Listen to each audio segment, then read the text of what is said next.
Fala pessoal, tudo beleza? Aqui quem fala com vocês é o Alan, este é o Multiverso e bem-vindos a mais um vídeo. E no vídeo de hoje vamos falar aí dos filmes da Netflix, mas não só filmes da Netflix, a gente vai falar sobre os exclusivos, né? Que você só consegue assistir na plataforma Netflix. Então são filmes produzidos pela Netflix ou comprados, né? Porque eles têm ali um acordo com algumas produtoras ou eles simplesmente vão lá e compram os direitos autorais de exibição de um determinado filme, então se torna exclusivo da plataforma. E outro ponto importante é que eles estão aí realmente, né, tentando entrar aí no mercado do Oscar, né, para ganhar Oscar e ter filmes premiados dentro da plataforma. E com isso, né, a indústria do cinema em alguns âmbitos ali, algumas pecinhas marcadas ali, não gostam do jeito que a Netflix faz, porque eles querem que lance um filme no cinema para daí ter a chance de concorrer ao Oscar, né? O que a Netflix não quer fazer, porque eles querem que os filmes fiquem dentro da plataforma, né? No 100% da sua totalidade. Mas enquanto isso não acontece, eles estão lançando alguns filmes no cinema, né? Os filmes que eles querem que concorram ao Oscar, eles lançam ali 2 semanas no cinema e posteriormente eles lançam na plataforma como exclusivo mesmo. E com isso eles têm vários e vários filmes, desde filmes ruins, alguns medianos, alguns bons e alguns ótimos, que são os filmes que realmente concorrem ao Oscar ou que engajam uma boa parte do público, né, fazendo a gente debater sobre aquele tema. E no vídeo de hoje então vou falar sobre isso, sobre os melhores filmes exclusivos da Netflix. E eu dei uma variada bastante no conteúdo para não ficar só um vídeo sobre filmes de drama basicamente, porque a maioria dos filmes bons mesmo na Netflix são de drama. Então eu tive que dar uma variadinha ali para encaixar um ou outro que talvez muita gente não concorde com alguns ali, talvez, mas essa é a minha lista e a minha opinião dos filmes que eu assisti no catálogo, porque é um catálogo enorme e eu não consegui assistir tudo, né? E como tem muitos filmes pra gente mencionar aqui hoje, então vamos logo que o vídeo de hoje está insano. Então, bora lá!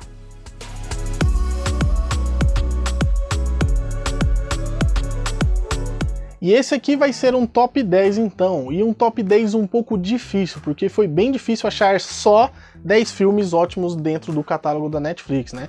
A gente tem muitos filmes exclusivos mesmo. Um dos maiores catálogos, se não o maior catálogo de exclusivos dos streamings. Entre todos os exclusivos, fique bem claro aqui, os exclusivos, a Netflix é bem grande nesse mercado, né? E com isso o que eu quero dizer? Que no top 10 ali, né, o 10º lugar, a gente teve uma disputa bem acirrada entre alguns títulos, como Meu Nome é Dolemite, que é uma comédia dramática bem interessante, que é baseada em fatos reais, que tem ali uma pegada totalmente diferente do ator, né, o Ed Murphy ali envolvido, onde ele traz uma carga dramática ali pro filme, né, não só no tom de comédia. Tem o filme Roma, que ganhou alguns Oscars aí, então, né, é um filme aí aclamadíssimo, né, na pegada mesmo da academia, preto e branco e coisas do tipo. Onde Está Segunda, que é um filme com uma proposta totalmente diferente, assim, do convencional de filmes mesmo, mas com um roteiro ali bem amarrado em certos pontos, um ou outro furo só, mas é bem amarrado e bem interessante a história. O Sete de Chicago, que também concorreu ao Oscar e é excelente, é um filme muito bom. O Diabo de Cada Dia, que traz uma pegada um pouco mais religiosa do que as pessoas fazem, né, em nome de Jesus ou em nome de Deus aí, e que nem sempre é uma boa escolha. As pessoas vão com muita sede ao pote. Então esse filme aqui tem essa proposta aí de mostrar um outro lado do que poderia ser aí a religião, né, o religiosismo, na verdade. E ainda nessa pegada aí de religião, temos o filme Dois Papas, né, que conta a história dos dois papas que estão vivos aí, que eles foram papas, que um renunciou para o outro assumir. Então é uma das únicas vezes que a gente tem 2 papas vivos, porque geralmente um morre. Então mais ou menos essa é a proposta desse filme aqui, os dois ali, um dando conselho ao outro. E um filme que teve um apelo bem grande no seu lançamento, que é o filme O Poço, que traz uma proposta que a gente já viu em várias adaptações e não é um dos meus filmes favoritos dentro da plataforma, mas fica aí também uma pequena recomendação, uma menção honrosa aqui. E claro,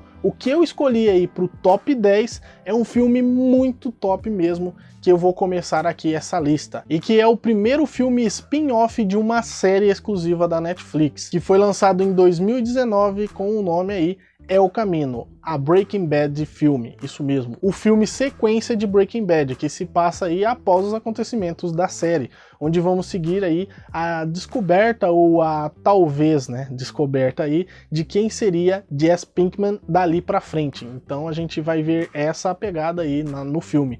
E é um filme excelente, é um filme mais dramático, né, um pouco ali com a pegada do que vemos na série mesmo, mas ainda assim explorando alguns outros âmbitos ali, né, como esse ar de mistério do que ele vai fazer, como ele vai fazer e, claro, como é o nome do filme, o El Camino, que ficou bem conhecido aí na série, porque o Jesse acaba fugindo ali com ele e toda uma investigação está atrás dele, basicamente, para acabar com esse tráfico mesmo. E, claro, até ele mesmo está saindo do tráfico de metanfetamina do Walter White. Então tem essa proposta aí dentro do filme, onde vai mostrar os acontecimentos, como eu falei, após os acontecimentos da série, onde ele estava preso ali no cativeiro, onde ele foi sequestrado, e ele acaba fugindo, mas ele tem que resolver algumas pendências, como se livrar do El Camino e se reconciliar com o seu passado, para só assim tentar prosseguir com sua vida nessa busca pela liberdade, onde ele vai ter que ter uma nova identidade em uma possível vida nova no Alasca. Então essa é a proposta do filme, é o Caminho, a Breaking Bad filme, que é excelente, vai assistir. In the lion's cage and wait for my time to come. But e dos aclamados irmãos Coen, que idealizaram ali uma antologia faroeste, isso mesmo, dividida em 6 contos focada na fronteira americana, A Balada de Buster Scruggs, que é um filme assim insano mesmo, que vai contar aí 6 diferentes histórias, onde vamos acompanhar aí personalidades meio malucas do Velho Oeste, como pistoleiros, cantores, colonizadores, mineiros, homens condenados à forca e outras coisas em si aí, né? Várias personalidades aí bem extravagantes, para dizer o mínimo. E esses 6 contos vão desde uma profunda reflexão sobre a vida e coisas do tipo, até o mais completo absurdo. Então é assim, é uma parada bem diferente aí mesmo, né? Com um visual bem legal mesmo, bem mais colorido, por assim dizer, para um filme de Velho Oeste, né?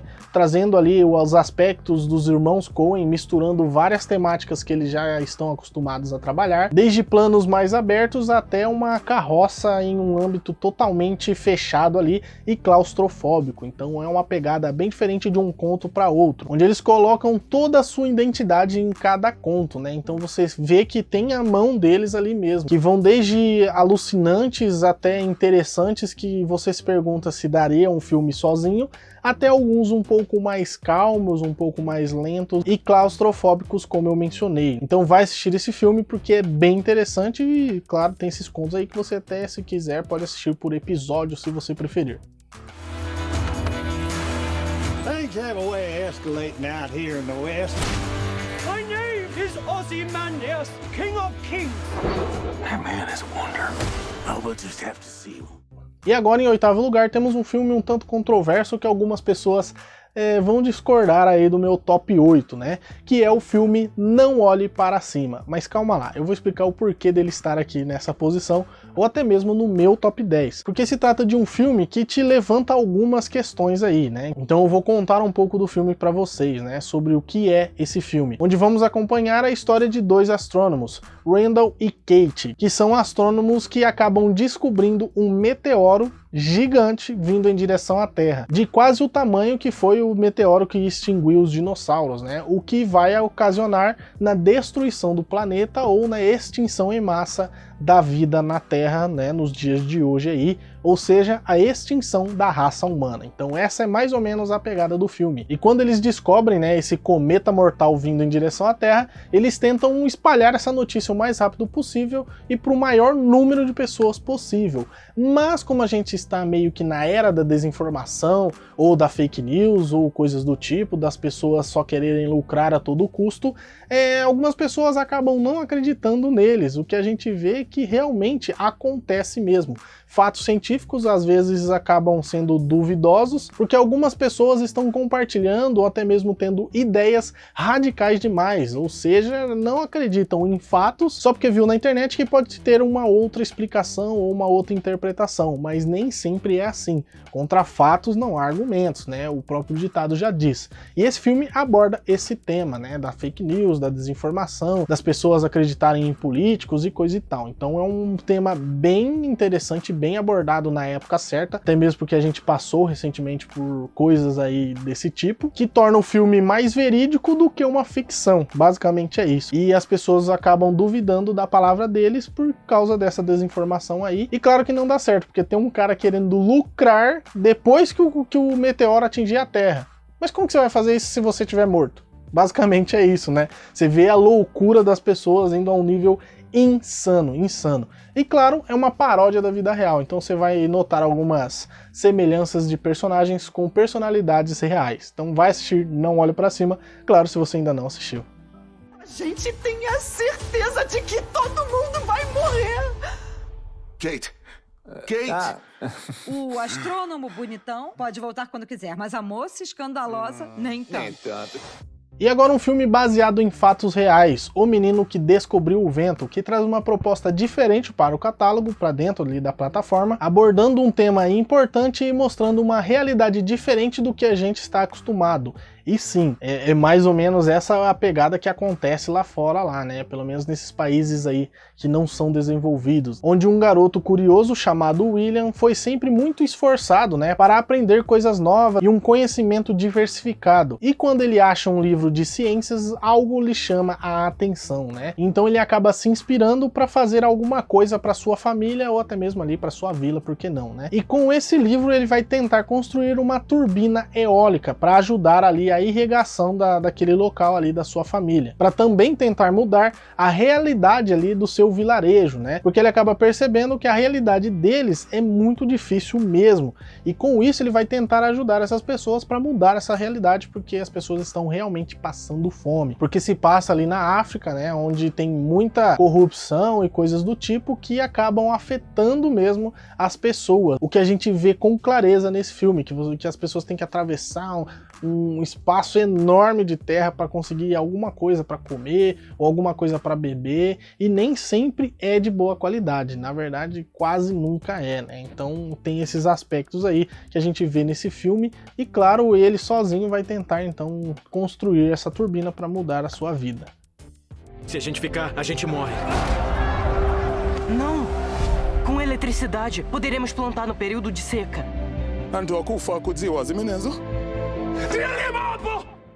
E agora outro tópico polêmico que talvez tenhamos aí uma pequena divergência de opiniões, né? Em sexto lugar, temos aí Joias Brutas. E para quem não acredita que Adam Sandler é um bom ator, esse filme aqui é para comprovar para vocês que ele é bem versátil. Claro que temos outros exemplos do próprio Adam Sandler, onde ele fez papéis insanos aí, e claro, mostrando que ele é um bom ator sim, quando ele quer, claramente. Porque temos 3 categorias de Adam Sandler: aqueles filmes ruins ou só para encher catálogo, filmes que tem a própria personalidade dele, que são filmes Adam Sandler, tipo uma categoria só dele, e também temos esses filmes que fogem do comum do ator, né, que são filmes que ele se entrega pro papel ou coisa do tipo. Então esse aqui, Joias Brutas, é esse tipo de filme, onde ele se entrega pro papel e você realmente vê ele atuando de verdade. Onde vamos acompanhar Howard Hutchner, um judeu falastrão e viciado em jogos, que é dono de uma loja de joias. É bem complexo, né, esse personagem aí. Onde podemos ver ali toda a ambientação, né, porque se passa no Distrito dos Diamantes de Nova York, ou seja, pelo nome você já deve perceber aí, que é um lugar que é realmente para comprar esse tipo de mercadoria aí, joias, diamantes e coisas do tipo. E então Hutchner acaba se envolvendo ali com essa parada das apostas aí, desse mundo das apostas, o que complica bastante a sua vida, porque ele acaba se envolvendo com as pessoas erradas. erradas. E se vê agora em meio a uma dívida gigantesca na qual ele tenta, né, resolver aí a sua vida e a sua delicada situação com a possível máfia, mais ou menos isso. E a sua grande chance talvez tenha batido na sua porta, onde ele vai tentar vender uma pedra não lapidada vinda da Etiópia e que tem alguns mistérios por trás dela, ou talvez lendas, né, que falam que a pedra dá sorte. Mas a gente vê que nem é bem assim que funciona a parada, né?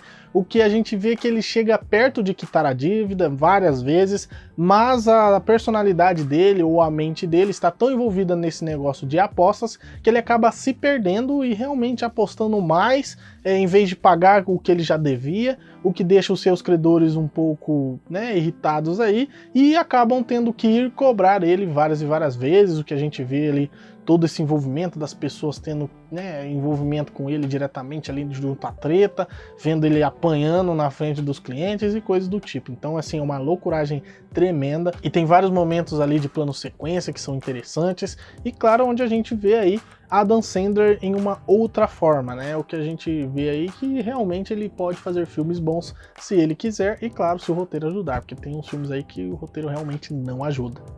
Having a good time? Yes.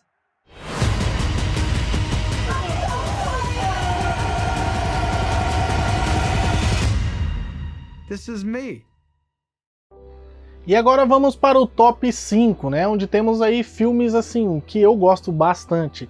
E em quinto lugar, mais um filme de faroeste, porque eu gosto bastante desse tema. Principalmente esses faroestes um pouco mais novos e repaginados, né? E não tanto aqueles antigos. São bons, mas é uma outra pegada, né? Onde agora neste aqui é protagonizado por Idris Elba e Jonathan Majors, que são atores assim insanos. Entregam bastante nesse filme aqui. Você realmente acredita que está no Velho Oeste. E claro, tem essa pegada repaginada, como eu mencionei. Então as músicas são mais atuais, nem sempre no tema faroeste, então a gente vê essa pegada aí diferente na parte da edição, principalmente do som e da imagem, né? Onde a gente vê as coisas com mais clareza, as músicas são diferentes, então é um filme bem bacana para quem gosta do gênero. Complementando com o que a gente já mencionou aqui, a balada de Buster Scruggs, então os dois fazem jus mesmo ao faroeste, né? Esse faroeste novo aí. E o nome do filme é Vingança e Castigo, isso mesmo, onde vai contar uma história, ou a história do confronto entre Rufus Buck e Nat Love. É isso aí mesmo, né? Nomes específicos, bem específicos na pegada do Velho Oeste que a gente via lá, aqueles apelidos malucos mesmo. Onde Nat Love está buscando vingança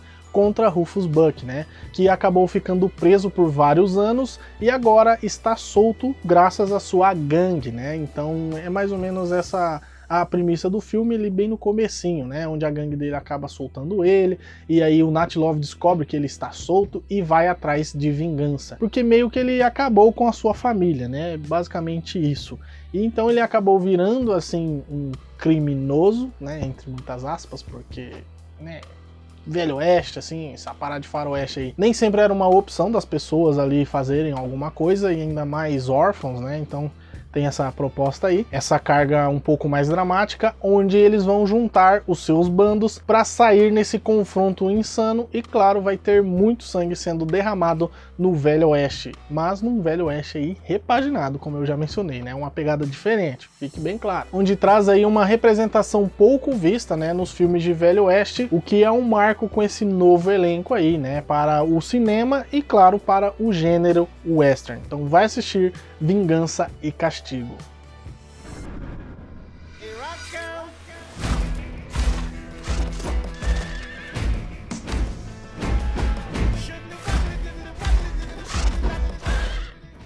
E agora, Tigre Branco. Isso mesmo, um filme insanamente divertido e que você se apega ao filme. Que é um filme de drama, mas não carrega uma carga tão dramática assim. Porque quem está contando, né, é o próprio autor da história, basicamente é isso, né, ele está contando a sua história, e você se vê apegado à história dele e até questionando algumas escolhas, né, o que ele acaba acordando em certo momento do filme para a realidade. Então é mais ou menos essa a pegada do filme, e que conta a história de Bauran, desde a sua humilde existência ali, né, porque ali na Índia tem um sistema de castas, então ele é uma pessoa muito humilde, porque lá é assim, né, ou você é miserável, humilde, ou você tá lá em cima nas cabeças. Então esse sistema de castas que tem na Índia é bem bizarro. O que a gente pode ver no filme é que tem duas experiências de vida totalmente diferentes. O que a gente fica se perguntando é o porquê dessa diferença gigantesca, né? Gigantesca de classe social. Então é mais ou menos essa proposta aí, onde mostra um filme claramente, né, indiano, mostrando que Bollywood, que é a Hollywood da Índia, tem realmente algumas propostas interessantes e filmes que a gente talvez nunca ouviu falar e muito bons mesmo. Então tem essa proposta aí também, trazendo uma nova cultura para dentro dos filmes aí dentro do catálogo. E Balram basicamente vai tentar vencer, mas não só vencer na vida, mas vencer esse sistema de castas e, claro, vencer a sua própria índole, porque ele foi criado de uma forma diferente do que a gente está acostumado, por exemplo. Ele foi criado para servir a qualquer custo. E, claro, aquele negócio de puxar o saco do patrão mesmo, mais ou menos isso. Mas isso está tão incrustado dentro de si que ele acaba fazendo escolhas bizarras mesmo, bizarras, para proteger os patrões e coisas do tipo. Então, assim, é uma parada bem louca que a gente pode ver nesse filme.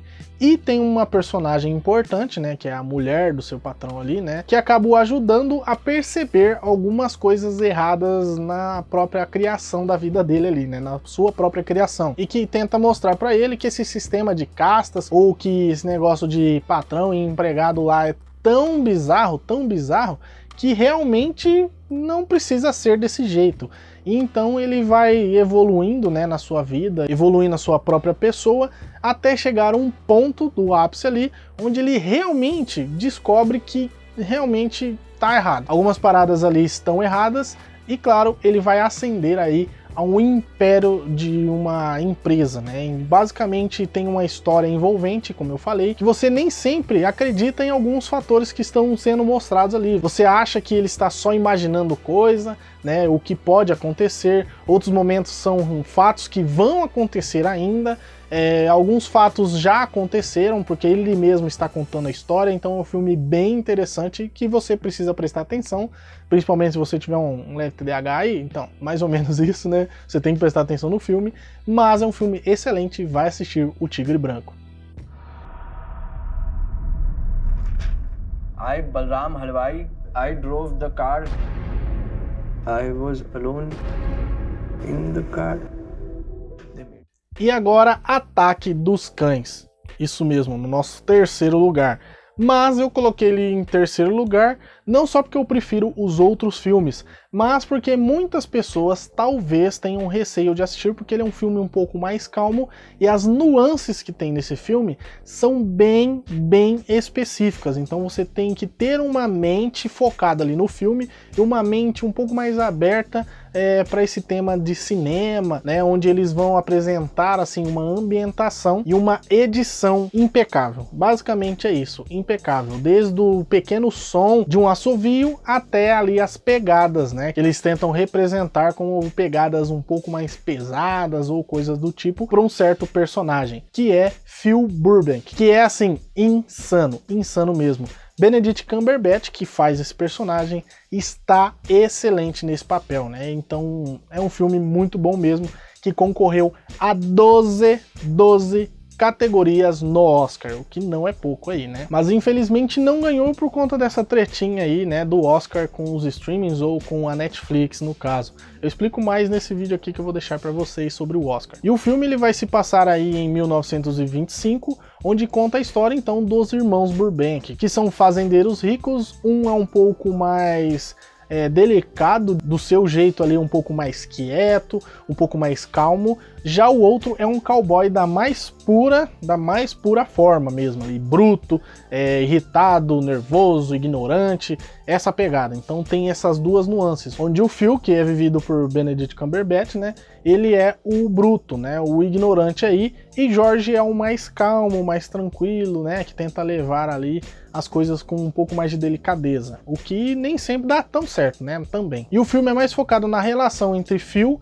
e a esposa de seu irmão, né, a Rose e o seu filho Peter, que tem algumas questões ali secretas, então mais ou menos essa pegada. E eu vou te dar uma dica de como você deve assistir esse filme, né? Como a sua mente deve estar funcionando na hora de assistir esse filme. Você deve ter em mente que esse filme aqui é uma história de origem, mas uma origem de um psicopata, né? De um assassino em série. Mais ou menos isso. Vai na minha que vai dar certo. Assiste dessa forma, onde vamos ver aí o Phil se desconstruindo, né? Porque ele acaba se apegando com o garoto, com o Peter, de uma forma que a mãe dele não gosta tanto, né? Mas de uma forma talvez paternal, porque ele não tem, né? O seu pai não é mais vivo, né? O seu irmão acaba casando com a sua mãe, que é viúva, então tem esse envolvimento. E ele tenta trazer uma forma paterna de lidar com o filho dela ali, né? Com o Peter. O que é uma forma um pouco de abuso que a gente vê aí em muitas histórias.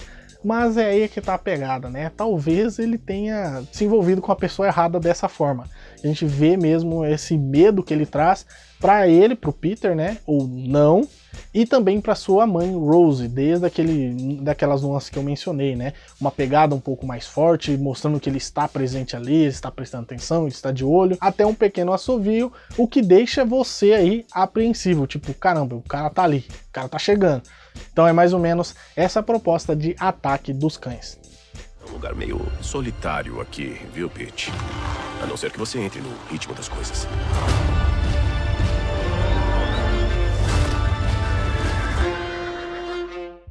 E agora vamos para o nosso segundo lugar, que eu vou estar diferenciando de uma outra lista que a gente fez aqui no canal, né, sobre filmes da Netflix, porque eu assisti recentemente esse filme para fazer esse vídeo aqui para vocês e acabou sendo invertida a minha opinião do outro vídeo, né? Então aqui eu vou colocar Klaus, que é a animação, em segundo lugar. E em primeiro vocês já vão ver qual vai ser, né? E Klaus traz aí uma história de origem, mas uma origem não de um personagem, mas de uma origem não só de um personagem, mas de uma lenda. A lenda do Natal, ou até mesmo a lenda do Papai Noel, né? O que a gente vê aí, que é o Klaus, ou no caso Santa Claus também vem tudo nesse aspecto aí do filme. E o filme se passa no século XIX em uma pequena ilha ao extremo norte do planeta. Uma ilha bem afastada e uma ilha pequena, onde tem ali um conflito entre duas famílias, né? E uma guerra territorial, ou seja, tem uma rua e eles dividem a rua no meio mesmo. Então, se cruzar daqui para lá, a família de lá, né, a sua inimiga, vai sentar o tiro em você. É mais ou menos isso. E essa batalha dura muitos anos, mas muitos anos mesmo. E há tantos anos que os envolvidos já esqueceram o porquê deles brigarem. O que não faz sentido. Se você não lembra porque você está brigando, para que brigar? Mais ou menos essa proposta. Mas o destino da ilha Smearensburg está prestes a mudar. Depois que o filho do dono de uma grande empresa de entregas ou do correio acaba tendo que ir até lá para resolver algumas questões, porque essa ilha está com esse conflito aí e ninguém manda carta para ninguém. E o destino deles vai ser através dessas encomendas, onde esse rapaz vai ter que se provar e provar para o seu pai que ele é capaz ali de cuidar dos negócios da família. O que ele sempre estava levando ali na vida mansa, na vida boa, agora ele jogado ali no meio do nada, ele vai ter que se virar. E claro, ele tem a brilhante ideia de se juntar com Klaus, que é um cara que está afastado da ilha que já é afastada. O cara tá tipo no topo do morro, lá escondido no meio da floresta dentro dessa ilha aí. Ou seja, é o cara mais afastado do planeta mesmo. O que é um cara também de poucos amigos, então tem esse envolvimento. E então ele acaba propondo para ele, né, o Klaus, que é esse senhor que fica afastado no meio do nada, a colaborar com ele para levar alegria às crianças. O que a gente vê também no meio do filme, que ele acaba tendo essa pequena alegria por alguns fatores que aconteceram na sua vida. E então os dois juntos vão tentar levar a alegria para as crianças, mas não só para as crianças daquele local. Depois disso, a parada começa a expandir cada vez mais, o que traz uma história de Natal um pouco mais pé no chão, porque a história do Noel entregar todos os presentes de todas as crianças do mundo sozinho é um pouco absurdo, né? Bem fantasioso mesmo. E a proposta de Klaus é trazer um pouco mais de realidade para essa história.